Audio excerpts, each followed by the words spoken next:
আল্লাহর ভয় অন্তরে জমা করো। দুনিয়াটা কিছুই না রে বাবা।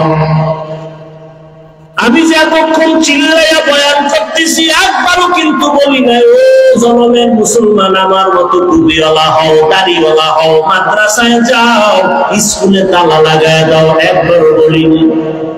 বরং আমি বলি ও জনমের মুসলমান যুবক বাবারা, বৃদ্ধ বাবাজি, পর্দার আড়ালের মা বোনেরা, আমি আপনাদের শুধু একটা কথা বলবো, আপনি যে লাইনে থাকেন, ব্যবসা করেন, চাকরি করেন, স্কুল কলেজে লেখাপড়া করেন, আমি আপনাদের কাছে একটা আবদার করব, রসুলের আদর্শের মালা গলায় পড়েন, স্কুলে পড়েন আলহামদুলিল্লাহ, কলেজে লেখাপড়া করেন কোনো বাধা নাই, চাকরি করেন বাধা নাই, ব্যবসা করেন বাধা নাই। ও আল্লাহর বান্দা, অনুরোধ করে বলবো, সফল জীবনটা তৈরি করেন, আদর্শ একটা মানুষ হইয়া কবরে যান। আদর্শ মানুষ হওয়ার জন্য 22 হাতের পাগড়ি লাগানো লাগবে না, মাদ্রাসায় করে মাওলানা হওয়া লাগবে না, মাদ্রাসায় আলেম ওলামার অভাব নাই, আমার দেশে মাদ্রাসায় ছাত্রের অভাব নাই, মুফতি মুহাদ্দিসের অভাব নাই, ইমামের অভাব নাই, আমার দেশে অভাব আদর্শবান ডাক্তার নাই, আদর্শবান ইঞ্জিনিয়ার নাই, আদর্শবান প্রফেসর নাই। অতএব যুবক বাবারা, স্কুল কলেজে পড়ে আদর্শবান ডাক্তার হও, আদর্শবান ইঞ্জিনিয়ার হও, আদর্শবান এসপি হও, আদর্শবান ওসি হও। আমার দেশের প্রত্যেকটা ডিসিএসপি যদি, ওসি যদি আদর্শবান হয়, মদিনাওয়ালার আদর্শওয়ালা নামাজি হয়, এই জমিনে কোরআনের বয়ান করতে গেলে কোনো অনুমতি নেওয়া লাগবে না। ডাক্তার আছে তাসলিমা নাসরিনের মতো হলে কি হবে? ওই ডাক্তারের জাতি চায় না। প্রফেসর আছে, তবে আহমদ শরীফের মতো প্রফেসর হয়ে লাভ নাই। ইঞ্জিনিয়ার হও, ডাক্তার হও, তবে আদর্শবান হইও। ও যুবক, আল্লাহ বিবেক দিছে, বিবেকটা দিয়ে একটু হিসাব মিলায়া দেখো। তোমার মতো যুবক স্কুল কলেজে পড়ে, লেখাপড়া করে, চাকরি করে, 5 ওয়াক্ত নামাজ পড়ে আছে না নাই? দাড়িওয়ালা আছে না নাই? র‍্যাব, আর্মি, পুলিশ, বিডিআরের চাকরি করে, নামাজ ছাড়ে না। জলমের মুসলমানের কাছে আমার আবদার, আমি যে এতক্ষণ বয়ান করতেছি, একবারও কিন্তু বলি না তাবলীগে যাও, একবারও কিন্তু বলি না চরমনাই যাও, একবারও বলি না উজানির ময়দানে যাও, একবারও বলি না তুমি 22 হাত পাগড়ি লাগাও, একবারও বলি নাই তুমি কওমি মাদ্রাসায় যাও, একবারও বলি নাই তুমি স্কুল কলেজ ছেড়ে দাও, একবারও বলি নাই তুমি চিল্লা লাগাও, একবারও বলি নাই তুমি নানুপুর পীরের দরবারে যাও। বাবা, আমি কেন বলি নাই? আমি শুধু এতটুকুই বলবো, তুমি পীরের দরবারে যাও বা না যাও তোমার ইচ্ছা, তুমি তাবলীগ করো না করো তোমার ইচ্ছা, তবে আমি অনুরোধ এতটুকু করব, স্কুল কলেজে পড়িয়াও যেন জান্নাতের পথ পাইয়া যাও, স্কুল কলেজে পড়িয়া চাকরি করিয়াও যেন জান্নাতের পথ পাও। চাকরির কাছে থাইকা, কলেজে থাইকা লেখাপড়া কইরা কি জান্নাতের পথ পাওয়া যাবে নি? বলো যাবে। অতএব আমি সেই পথটাই দিতে চাই। বাবা, তোমার মতো কত যুবক জলমের বাজারে ব্যবসা করে, আজান হলে দোকান বন্ধ করে দৌড়ায় মসজিদে চলে যায়, এমন ব্যবসায়ী কি জলম এলাকায় নাই? নিজের মনটারে বুঝাইও, আমি কিন্তু হুজুর হইতে বলি নাই, বরং আমি বললাম তোমার মতো জেনারেল লাইনের যুবক যদি ব্যবসা করে, নামাজ পড়ে, বলো তোমার পায়ে হাত রেখা বলি, বলো তুমি কেন নামাজ পড়তে পারো না? তোমার মতো বাংলা লাইনের মানুষটা ময়দানে কৃষি কাজ করিয়াও যদি নামাজ পড়ে, বলো বাবা তুমি কেন নামাজ পড়তে পারবা না? আমার রসুলের আদর্শ নামাজ, আমার নবী অসুস্থ হইয়াও নামাজ ছাড়েন না।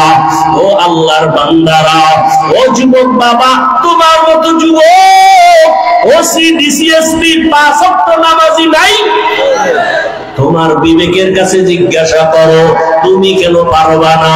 তোমার মতো সন্তান বাংলা লাইনে থাকিয়া রাস্তায় গাড়ি চালায়, ড্রাইভারি করে, নামাজ ছাড়ে না, বলো তুমি কেন নামাজ পারো না পড়তে? ও আল্লাহর বান্দারা, এখনো সময় আছে, তওবার দরজা খোলা। মনের চাহিদা মিটাইয়া, মনের শখ মিটাইয়া, নফসের ধোঁকায় পড়িয়া গুনাহ করতে করতে তো জীবনের শেষ প্রান্তে চলে আসছো। বাঁচার কিন্তু কোনো হায়াত নাই, গ্যারান্টি নাই। বড়রা আগে মরবে, ছোটরা পরে মরবে তাও বলা যাবে না। জুয়ানেরা পরে মরবে, বুড়ারা আগে মরে যাবে তাও বলা যাবে না। মা বাবা আগে মরে যাবে, সন্তানেরা পরে মরবে তাও বলা যাবে না। কত জায়গায় তাকাইয়া দেখো, ছোট ভাই কবরে চলে গেছে, বড় ভাই এখনো বেঁচে আছে, আছে না নাই? কত বুড়ারা এখনো আছে সুস্থ, কিন্তু যুবক মানুষ অসুস্থ। ও যুবক, তাকাইয়া দেখো, গাড়ির নিচে তোমার আমার মতো কত যুবকের লাশ, পানির নিচে কত লাশ, ঘুমের বিছানায় কত লাশ, মহামারী করোনায় কত লাশ, ডেঙ্গুর ভিতরে কত যুবকের লাশ, ঘুমের বিছানায় মরণের যুবকের লাশ। কয়দিন আর বাঁচবারে বাবা? মনের সব মিটাইয়া গুনাহ তো কম করো নাই।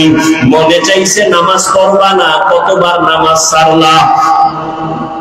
মনে চাইছে দাড়ি রাখবা না, রাখো নাই। মনে চাইছে পার্কে পার্কে ঘুরবা, অনেক জীবন কাটাইলা ঘুরে ঘুরে। মনের জাল মিটাইয়া গুনাহ তো কম করলা না। আরে আমার মাওলার কথা কি তোমার মনে পড়ে না? রহমতের নবীর কথা কি তোমার অন্তরে আসে না? উলামায়ে কেরামের বয়ান কি তোমার অন্তরে ধাক্কা লাগায় না? ও যুবক, সাহাবায়ে কেরাম নবীর হাতে কালেমা পড়িয়া জান্নাতের টিকিট পাইয়া মৃত্যু পর্যন্ত শুধু কান্নার আওয়াজ।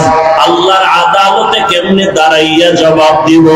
আবু বকরের কান্না, ওমরের কান্না, ওসমানের কান্না, জীবনটা কান্নায় কাটায় দিলেন। আর তোমার আমার তো কোনো আমলের খবরই নাই, চোখেও পানি নাই রে যুবক। কয়দিন আর জীবনের বাহাদুরি করবা, যৌবনের বাহাদুরি করবা? এখনো সময় আছে, তওবা করে নাও। ডাক্তার হও তবে আদর্শবান। তিনটা জায়গায় বেয়াদবি করা যাবে না। যদি করো তো জীবনে ডাক্তার হতে পারবা, আদর্শবান হতে পারবা না। ইঞ্জিনিয়ার হতে পারবা, আদর্শবান হতে পারবা না। এক নাম্বার জায়গা, মা বাবার সাথে বেয়াদবি করা যাবে না। দ্বিতীয়, মুরব্বী উলামায়ে কেরামের সাথে বেয়াদবি করা যাবে না। আর একটা হলো তোমার শিক্ষকের সাথে বেয়াদবি করা যাবে না। এই তিন জায়গায় যদি বেয়াদবি করো, আল্লাহর কসম আদর্শবান হতে পারবা না, সম্মান জীবনে আসবে না, বরং মরণের আগে তোমার পতন শুরু হয়ে যাবে। মা বাবার সাথে যদি বেয়াদবি করো, মরার আগেই তোর বিছানায় পড়ে বন্ধু হয়ে যাবে। যদি শিক্ষকের সাথে বেয়াদবি করো, আর শিক্ষক যদি কষ্ট পায় একটা নিঃশ্বাস ফেলে দেয়, মরার আগে জীবন ধ্বংস হয়ে যাবে। মুরব্বী উলামায়ে কেরামের অন্তরে যদি কষ্ট দিয়া চলো, জীবনটা মরণের আগে ব্যাহত হয়ে যাবে। এই জন্য তিন জায়গায় বেয়াদবি করা যাবে না। ও পর্দার আড়ালের আম্মা জানেরা, বোনেরা, আপনার মতো কত মা, কত বোন এই এলাকায় এখনো আছে, নামাজ ছাড়ে না, বেপর্দায় চলে না, সন্তানটাকে আদর্শওয়ালা বানানোর চেষ্টা করে, স্বামীর মাল হেফাজত করে, খেয়ানত করে না, মোবাইলে সময় নষ্ট করে না। ও আম্মা জানেরা, আপনাদের এই সন্তানদের যত বয়ান করলাম, এই বয়ানগুলো কাজে লাগানোর জন্য আপনাদের মেহনত আর দোয়া লাগবে। কারণ আপনাদের দোয়া ছাড়া সন্তানের জীবনে সফলতা আসবে না। মা বাবার চোখের পানি আর দোয়া সন্তানের সফলতার চাবি। মা বাবার চোখের পানি আর দোয়া না থাকলে আমি এই চেয়ারে বসতে পারতাম না। মা বাবার চোখের পানি দোয়া না থাকলে তুমিও লেখাপড়ায় ভালো নাম্বার পাইতা না, চাকরি করতে পারতা না, তোমার বাড়ি গাড়িও হতো না, সম্মানের চেয়ারও পাইতা না। ওই মা বাবার দোয়া নাও। ও পর্দার আড়ালের আম্মা জানেরা, আপনার মতো কত মা, কত বোন পর্দা করে, স্বামীর মাল হেফাজত করে, নামাজ পড়ে, আপনারা কেন পারবেন না? আপনাদের এত সম্মান আল্লাহ দান করেছেন। আপনারা নবীদের মায়ের মতো দামি মা, সাহাবায়ে কেরামদের মায়ের মতো দামি মা, খাদিজা রাদিয়াল্লাহু আনহার মতো দামি নারী। আপনারা তো আয়েশা রাদিয়াল্লাহু আনহার মতো দামি নারী। আপনারা তো ফাতেমা রাদিয়াল্লাহু আনহার মতো দামি নারী। আপনারা তো ইসমাঈল নবীর মা হাজরা আলাইহিস সালামের মতো দামি নারী, আপনারা তো ঈসা নবীর মা মারিয়াম আলাইহিস সালামের মতো দামি নারী। এই দুনিয়াতে আল্লাহর এক বড় দুশমন ছিল ফেরাউন। জানেননি তার স্ত্রীর নাম কি? আসিয়া। এত বড় বেঈমান ফেরাউনের স্ত্রী আসিয়া কি আল্লাহকে এতটা আপন করে নিলেন। ফেরাউন এত বড় বেঈমান, অথচ তার ঘরে থেকে আসিয়া আল্লাহকে মুহাব্বতের বন্ধনে নিয়া এবং দামি হয়ে গেলেন। রহমতের নবী বলেন কিয়ামতের ময়দানে জান্নাতে আসিয়ার সাথে আমি মুহাম্মদের সাথে বিবাহ হয়ে যাবে। ও পর্দার আড়ালের আম্মা জান, এখনো সময় আছে, তওবা করে নেন। দুনিয়াটা কিছুই না। ওই সন্তানটাকে আদর্শওয়ালা মানুষ বানায় যান। ডাক্তার হবে আদর্শওয়ালা, কোরআন পড়নেওয়ালা, নামাজি যখন হবে ডাক্তারি করবে, নামাজ ছাড়বে না, মা বাবার জন্য দোয়া করতে ভুলবে না। ও পর্দার আড়ালের আম্মা জানেরা, এখনো সময় আছে, তওবা করে। ও বৃদ্ধ বাবাজিরা, সময় আছে, তওবা করে নেন। আপনার মতো কত বুড়ারা মসজিদে গিয়া নামাজ আদায় করে, আপনারা কেন পারবেন না? জীবনে যত নামাজ ছাড়িয়ে দিলেন, বেপরদায় চললেন, আমার আল্লাহ এখনো তওবার দরজা দিয়া ডাকতেছেন। ও আল্লাহর বান্দারা, আজকে আল্লাহর দেওয়া নিয়ামত, পানি, বাতাস, সূর্যের আলো, চাঁদের আলো, সব আল্লাহর দেওয়া নিয়ামত খাইয়া আল্লাহর সাথে নাফরমানি করেন। শাস্তিটা বড় কঠিন, কিন্তু চিন্তা করছেন নি যেই শাস্তির ভয়ে রহমতের নবীও কান্না করতেছেন রুমের মধ্যে বসিয়া। আম্মা জান আয়েশা রাদিয়াল্লাহু আনহা রহমতের নবীর কান্না দেখে বলেন, ইয়া রাসূলুল্লাহ, আপনি আমার রুমে বসে কান্না করেন কেন? আমি আয়েশার কোনো বেয়াদবির কারণে নাকি? নবী বলেন, না আয়েশা, তোমার কোনো বেয়াদবি না। নবী বলেন, তো আম্মা জান বলেন, কাদার কারণ কি? রহমতের নবী বলেন, ও আয়েশা, আমার উম্মতের নিয়ে চিন্তা করি। হাসরের ময়দানে আমার উম্মতের উপায় কি হবে? কিয়ামতের ময়দান বড় ভয়ঙ্কর হবে। আম্মা জান বলেন, নবী কেমন ভয়ঙ্কর?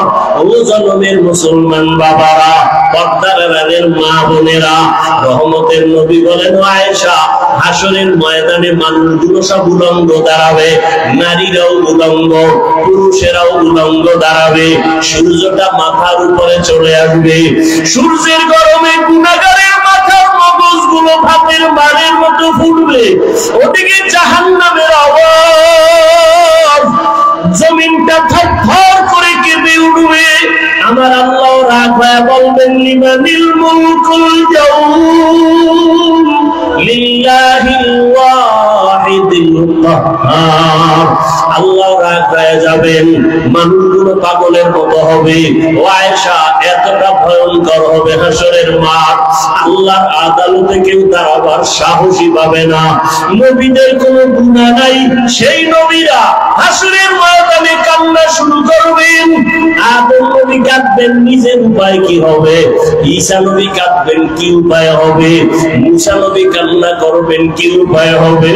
ইব্রাহিম নবীও কাঁদবেন, কি উপায় হবে? উম্মতের চিন্তা কেউ করবেন না। রহমতের নবী বলতেছেন, আম্মা জান বলেন, নবী যেই ময়দানে হাসরে নবীরা কাঁদবেন, আপনি রহমতের নবী তখন কি করবেন? আম্মা জানকে নবী বলেন, আয়েশা, তখন আমি উম্মতের জন্য আল্লাহর দরবারে মাকামে মাহমুদে সিজদায় পড়ে কান্না শুরু করব। মুসা নবী নিজের নিয়ে কাঁদবেন, ঈসা নবী নিজের কথা বলবেন আর কাঁদবেন, আদম নবী নিজের চিন্তা করবেন আর কাঁদবেন।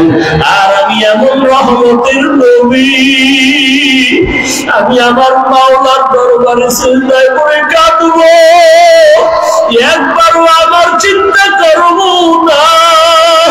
আমি বারবার আমার মালিকের দরবারে কাঁদবো আর বলবো, আল্লাহ আমার উম্মতের বাঁচাও, আমার উম্মতের বাঁচাও, আমার উম্মতের বাঁচাও। আমার কান্না দেখা মাত্র আমার আল্লাহ ঘোষণা দিবেন, নবী আপনি মাথা উঁচু করেন, আপনি কান্না করবেন না, আপনার উম্মত গুলো বাছাই করে আপনি জান্নাতের দিকে নিয়ে যান। আল্লাহ অর্ডার দেওয়া মাত্র আমি আমার উম্মত গুলো ধরে ধরে জান্নাতের পথের দিকে নিব।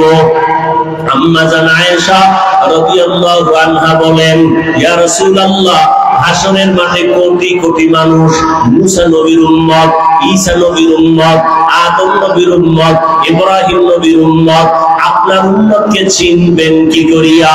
রহমতের নবী বলেন, আয়েশা, কিয়ামতের ময়দানে আমার উম্মত যারা দুনিয়াতে 5 বেলার নামাজ ওযু বানাইয়া আদায় করেছে, কিয়ামতের ময়দানে ওযুর জায়গাগুলো নূরের আলোতে ঝলমল করতে থাকবে।